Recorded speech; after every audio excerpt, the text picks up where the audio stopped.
नमस्कार दोस्तों, राधे राधे। कैसे हैं आप सब? आई होप आप लोग बहुत अच्छे होंगे। मैं भी बिल्कुल ठीक हूँ। और यहाँ पर मैं खाना की तैयारी कर रही हूँ। मुझे बनानी है सब्जी आलू सेम टमाटर की, तो बस उसी को लेकर बैठी हूँ मैं छीलने के लिए। तो इसको है ना सेम जो होती है ना, उसको हाथों से ही तोड़ा जाता है, जिससे कि इसके जो रेसे हैं ना दोनों साइड से वो निकलते हैं। तो इसलिए मैंने टीवी चला ली है और यहीं पर मैं बागेश्वर धाम सरकार की कथा सुन रही हूँ और साथ ही साथ यहाँ पर सेमें तोड़ रही हूँ। तो आजकल जितने भी न्यूज़ चैनल हैं सभी ने इन्हीं को टारगेट बना रखा है। इन्हीं के ऊपर ही आजकल बात हो रही है, आरोप प्रत्यारोप लगाए जा रहे हैं। और वो ये नहीं सोच रहे हैं कि जब वो बिना किसी से बोले उसके मन की बात जान ले रहे हैं, उसके दुख का निवारण भी बता रहे हैं, समस्या का समाधान भी कर रहे हैं, तो उनके ऊपर भगवान जी की कृपा है। और वो ये बात बोलते भी हैं कि मेरे ऊपर भगवान जी की कृपा है, बालाजी की कृपा है, तभी मैं ये सब कुछ कर पाता हूँ।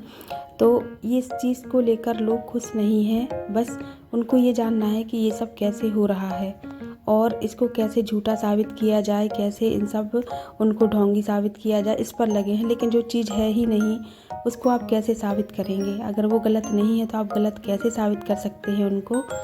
खैर, आरोप तो माता सीता पर भी लगाए गए थे, उनको भी अग्नि परीक्षा देनी पड़ी थी। तो फिर कोई भी यदि अच्छा काम करता है ना तो उसके आलोचक पहले ही पैदा हो जाते हैं। और कहते हैं ना कि निखरने के लिए आलोचनाएं भी ज़रूरी होती हैं। तो शायद यही वजह है ना कि अब उनको और ज़्यादा लोग सुन रहे हैं, जान रहे हैं, और उनके प्रति श्रद्धा भी लोगों की बहुत ज़्यादा बढ़ गई है इसी वजह से, क्योंकि वो है ना हर आम आदमी का दुख दूर कर रहे हैं। और हमारे घर में तो सब लोग उनको बहुत ज़्यादा मानते हैं, अटूट श्रद्धा है उन पर। और बागेश्वर धाम भी सभी हो आए हैं, तो बस हमें भी जाना ही है, तो जल्दी ही हम लोग भी जाएंगे। तो यहाँ पर सब्जियाँ रखी हुई हैं, मैंने ली थी, और अमरूद आए थे गांव से। और ये मैंने सेम जो छील ली है ना, तो ये देखिए ये है उसके रेसे, जो कि निकालना बहुत ज़रूरी होते हैं। अगर इनके साथ ही बना लो ना तो खाने में बहुत दिक्कत होती है, फिर ये फंसते हैं दांतों में। तो चलिए अब यहाँ पर बना लेते हैं सब्जी। तो जो सेम तो मैंने छील ली थी ना, यहाँ पर अब मैं आलू भी छील ले रही हूँ और साथ ही मैं दोनों को उबलने के लिए भी रख दूँगी। सेम की सब्ज़ी को ना उबाल के भी बना सकते हैं और बिना उबली भी हम बना सकते हैं, लेकिन मैं उबाल के ही मोस्टली बनाती हूँ और वो अच्छी भी लगती हैं।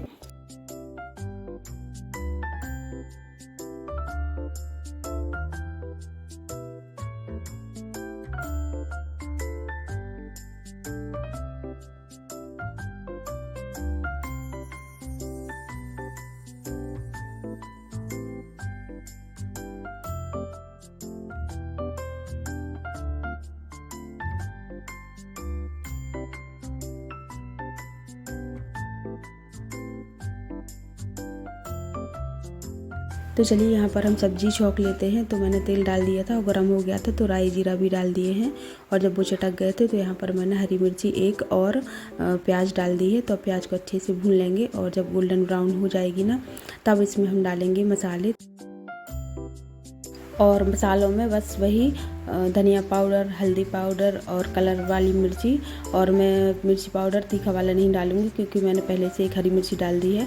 और विधि ज़्यादा तीखा खाती नहीं है, मतलब विधि के पापा भी नहीं खाते हैं, थोड़ा सा तीखा मैं ही खाती हूँ, बाकी ये लोग कोई भी नहीं खाते हैं तीखा। तो बस मैं उसी हिसाब से बनाऊँगी। तो ये सारे मसाले डाल देंगे और थोड़ा सा मैं सब्जी मसाला भी मैंने डाला था। और जब ये सारे मसाले अच्छे से मिल जाते हैं ना, तो फिर उसके बाद मैंने डाल दिए हैं टमाटर चॉप किए हुए। और फिर टमाटर डालने के बाद अच्छे से हमें मसाले को भून लेना है। और जब भून जाए ना तो फिर इसमें ऐड कर देना है हमें चॉप किए हुए टमाटर, और उसको भी अच्छे से भून लेंगे ऑयल सेपरेट होने तक। और फिर उसके बाद डाल देंगे हम सेम और आलू। तो इसको है ना सेम और आलू को मैंने निचोड़ दिया था अच्छे से। जो उबालते हैं ना तो इसमें पानी आ जाता है सेम में, तो वो हमें निचोड़ना पड़ता है कि हम उसको ड्राई कर लें थोड़ा निचोड़ कर। तो वो मैंने कर लिया था और फिर उसके बाद डाल दी है मैंने सेम और आलू, और अच्छे से इसको भी मिक्स कर देना है। तो ये तो उबले हुए हैं, तो ज़्यादा पकाने की ज़रूरत नहीं है, बस नमक डाल के और अच्छे से मिक्स कर देना है। और थोड़ा सा इसको मतलब कि जो कोटिंग है ना वो अच्छे से हो जाए मसालों की, इतनी देर तक पका लेना है। बस हमारी सब्ज़ी बन के रेडी हो जाएगी और ये बहुत टेस्टी लगती है खाने में। तो बाकी का खाना भी मेरा बन गया था और सब्ज़ी की रेसिपी मैंने शेयर कर ही दी है। तो खाना पीना सबका हो गया था। और आज मैंने चावल की जगह बनाया था दलिया। तो अभी ठंडियों के दिन है ना, तो मैं कभी कभी दलिया बना लेती हूँ, क्योंकि वो फ़ायदा करता है। तो बस मैंने बनाया था। तो सबका खाना जब हो गया था ना, तो जो खाना बचा हुआ है उसको मैं ट्रांसफ़र कर रही थी छोटे बर्तनों में। और जो रोटियां बची हुई थी उनको मुझे घी लगा कर रखना है। तो यहाँ पर मैंने देखा तो जो घी की घंटी है ना उसमें घी नहीं था, ख़त्म हो गया था। तो पहले मैं उसमें निकाल रही हूँ घी और फिर उसके बाद मैं रोटियों में लगा कर रख दूँगी। तो सभी रोटियों में नहीं लगाऊंगी, बस 4 रोटियों में ही लगा कर रखूँगी। उसके बाद किसी को दूध में जाकर खानी होगी ना तो फिर बिना घी की चाहिए होती हैं, तो मैं ऐसे भी रख दूँगी। तो यहाँ पर मैं रख दे रही हूँ रोटियाँ। और आज मैं आपके साथ गैस काउंटर क्लीनिंग शेयर कर रही हूँ कि मैं कैसे करती हूँ। सबका अपना अपना तरीका होता है, मैं कैसे करती हूँ वो मैं शेयर कर रही हूँ। आज है ना बहुत गंदा भी हो गया है और मुझसे मोस्टली हो ही जाता है। मतलब मैं कोशिश करती हूँ ना कि काउंटर गंदा ना हो, लेकिन मुझसे हो जाता है। मैं कोई भी चीज़ निकालती हूँ ना तो मैं उसको फिर लास्ट में जब भी रखती हूँ जब उसका काम पूरा हो जाता है। जैसे मसालेदानी भी मैं निकालूंगी ना तो सब्जी दाल सब बन जाएगी ना, उसके बाद ही रखूँगी। तो इस तरह से है ना जो भी चीज़ निकालती हूँ, मुझे अगर ज़्यादा देर रखी रहे ना तो फिर जगह ही नहीं बचती है काउंटर पर। तो कुछ इस तरह से है ना वो फैल जाता है। तो फिर मैं उसको है ना कैसे साफ़ करती हूँ वो मैं आज आप लोगों के साथ शेयर कर रही हूँ। और यहाँ पर मैं चटनी भी खाली कर रही हूँ जार में, तो वो मैं कटोरी में रख दूँगी और जार रख दूँगी मैं धुलने के लिए। और फिर ये भी होता है ना कि जब खाना पीना हो जाता है तब हमें पता चलता है कि अब हम कौन से बर्तन में इनको खाली करें, कितना बचा हुआ है उस हिसाब से। तो इसलिए भी काउंटर फैला हुआ सा रहता है कि तो चलिए मैं यहाँ पर कर रही हूँ क्लीनिंग और आप लोग कीजिए म्यूजिक एंजॉय, साथ में देखिए मेरी क्लीनिंग भी।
और यहाँ पर विधि आ गई स्कूल से, तो ये मुझे है ना गरी की बर्फ़ी खिला रही थी जो स्कूल से मिली थी। तो इसका स्कूल है ना डे बोर्डिंग है, तो खाना पीना नाश्ता सब वही होता है, मुझे टिफ़िन बनाकर नहीं भेजना पड़ता है। और इसको ये बहुत पसंद है तो ये लेकर आई थी। और चलिए अभी मैं आपके साथ शेयर कर रही हूँ अपनी जो लोहे की कढ़ाई है ना उसकी क्लीनिंग। तो चलिए मैं आप लोगों के साथ अपनी लोहे की कढ़ाई की क्लीनिंग भी शेयर कर रही हूँ। तो यहाँ पर मैंने है ना पीताम्बरी लिया है और मैं उसको लगा रही हूँ पूरी कढ़ाई में अच्छे से, और पीछे भी लगा दूँगी। तो है ना जैसे कई लोग नींबू के रस से करते हैं या अचार से कर लेते हैं, कोई ना कोई खटाई से साफ़ करते हैं तो साफ़ निकल आती है। तो मैं यहाँ पर है ना पीताम्बरी से करती हूँ। तो पीताम्बरी पाउडर पूरे में अच्छे से फैला दिया है और अब है ना गूंजा जो है ना स्टील वाला, तो मैं उससे अच्छे से स्क्रब कर दूंगी जिससे कि छूट जाए पूरा चारों तरफ से। और फिर उसके बाद में जो वॉशिंग लिक्विड होता है ना थोड़ा सा वो डालूंगी और फिर उसको लेकर अच्छे से स्क्रब करूंगी और बस कढ़ाई हमारी अच्छे से साफ़ हो जाएगी। और लोहे की कढ़ाई को है ना अच्छे सूखे कपड़े से धुलने के बाद अच्छे से पोंछ दो और रख दो, उसमें नमी ना रहे बिल्कुल भी, क्योंकि अगर नमी रहती है ना तो उसमें फिर जंग लग जाती है। तो लोहे की कढ़ाई की थोड़ी सी केयर तो करनी पड़ती है, लेकिन इसका बना हुआ खाना बहुत हेल्दी होता है, हमें बिल्कुल भी नुकसान नहीं करता। और मुझे तो बहुत लोगों ने बताया है कि लोहे की कढ़ाई से बना हुआ खाना खाओ तो कमर में दर्द नहीं होता, जोड़ों में दर्द नहीं होता, तो मैं तो इसलिए भी इसी का यूज करती हूँ। तो देखिए यहाँ पर है ना कढ़ाई हमारी बिल्कुल चमक गई है। और अब मैं कर ले रही हूँ अपने गैस को क्लीन। तो मैंने है ना पानी पहले से डाल दिया था जिससे कि कचरा फूल जाए अच्छे से और साफ़ हो जाए। तो अब बस मैंने यहाँ पर वॉशिंग लिक्विड डाल दिया है और मैं अच्छे से स्क्रब करके इसको साफ़ कर ले रही हूँ। और हमारी कुक टॉप है ना सबसे ज़्यादा गंदी होती है रोटियां बनाने की वजह से। उसका जो बर्तन है ना वो पूरी जगह भर जाता है हर जगह, तो उसको निकालना पड़ता है और उसी में गंदी हो जाती है। उस पर हम ध्यान ना दें तो वो फिर जम भी जाता है कोनों कोनों में। तो अभी ये शाम का टाइम है, खाना लेट हुआ है ना, तो अब रात में रोटी नहीं बनेगी। मैंने थोड़ी सी एक्स्ट्रा बना ही ली है तो इसलिए मैं इसको साफ़ कर दे रही हूँ, अब इतना गंदा नहीं होगा। और वैसे तो मैं रात का खाना होने के बाद ही अच्छे से क्लीन करके सोती हूँ, क्योंकि फिर वो गंदा नहीं होता है और हमें सुबह से साफ़ सुथरा मिलता है, तो फिर काम करने में भी मन लगता है। लेकिन अभी है ना फाइनल खाना हो ही चुका है, अब तो थोड़ा बहुत ही कुछ बनेगा तो उतना गंदा नहीं होगा, इसलिए मैंने अभी ही कर दिया है साफ़ सुथरा और फिर इसलिए आपके साथ शेयर भी कर दिया है। नहीं तो रात में तो जल्दबाजी होती है तो मैं कर ही नहीं पाती हूँ फिर।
और अब मैं यहाँ पर कर दे रही हूँ सिंक को साफ़ अच्छे से, क्योंकि है ना सारा काम करते करते सिंक भी गंदा हो ही जाता है। तो यहाँ पर मैंने लिक्विड लगा दिया है और मैं अच्छे गूंजे से अब इसको स्क्रब करके साफ़ कर दूँगी। और जो नल की जो लगे हुए हैं ना उनको भी मैं साफ़ कर दूँगी, क्योंकि हमारे यहाँ का जो पानी है ना वो बहुत खारा पानी है, तो इसके दाग बहुत जल्दी लगते हैं। एक दिन भी साफ़ ना करो ना तो उनमें से दाग लग जाते हैं, तो इसलिए उसको साफ़ करना ही पड़ता है। तो यहाँ पर मैं उनको भी अच्छे से साफ़ कर दे रही हूँ जिससे कि ये साफ़ सुथरी सी दिखती रहे, क्योंकि सारा ही काउंटर हम साफ़ कर लें, लेकिन अगर एक जगह भी गंदगी होती है ना तो फिर वो अलग से दिखाई देती है। और अभी मैंने लाइट जलाई है तो बहुत अच्छा दिखने लगा है। तो ऐसा मेरे साथ अक्सर ही होता है कि मैं लाइट जलाना ही भूल जाती हूँ, मतलब हल्की रोशनी रहती है ना और मैं करती रहती हूँ अपना काम, और विधि के पापा आकर फिर जलाते हैं या कभी विधि भी आकर जला देती है कि आप लाइट जला लो। तो मुझे फिर अच्छा लगने लगता है कि चलो मैंने पहले जला ली होती, पर मुझे याद नहीं रहता, मैं अपने काम में लगी रहती हूँ ना तो ध्यान ही नहीं रहता है कि मैंने नहीं जलाई है।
तो सिंक वगैरह साफ़ हो गए हैं, सारे टाइल्स भी साफ़ हो गए हैं और यहाँ पर ये हैंड टॉवल भी गंदी हो गई थी तो मैंने चेंज कर दी है।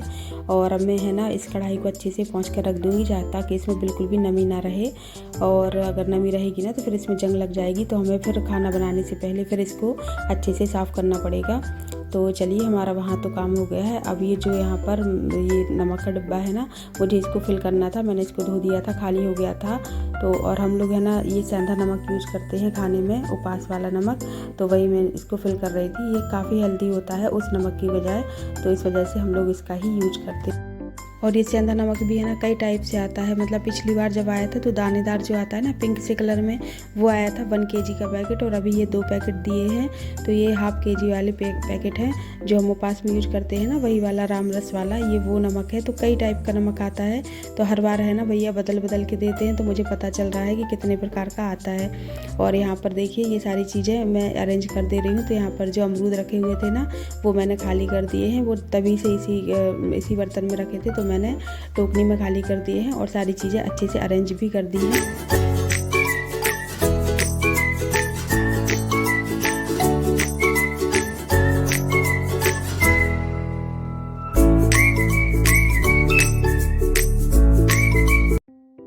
फाइनली कर ली है मैंने साफ़ सफाई, पूरा काउंटर क्लीन कर दिया है। तो चलिए मैं आप लोगों को दिखाती हूँ। तो देखिए मेरा काउंटर टॉप एकदम साफ़ सुथरा हो गया है, कुक टॉप चमक रही है और सारी चीज़ें मैंने अरेंज कर दी हैं। तो आपको ये वीडियो कैसा लगा कमेंट करके ज़रूर बताइएगा, और आप नए हैं तो सब्सक्राइब कर लीजिएगा, वीडियो को लाइक कीजिएगा और नोटिफिकेशन बेल को प्रेस कीजिएगा, जिससे कि आने वाले वीडियो का नोटिफिकेशन आपको सबसे पहले मिल जाए। और हम आपको मिलेंगे जल्दी ही एक अच्छे से वीडियो के साथ। तब तक के लिए राधे राधे, बाय बाय।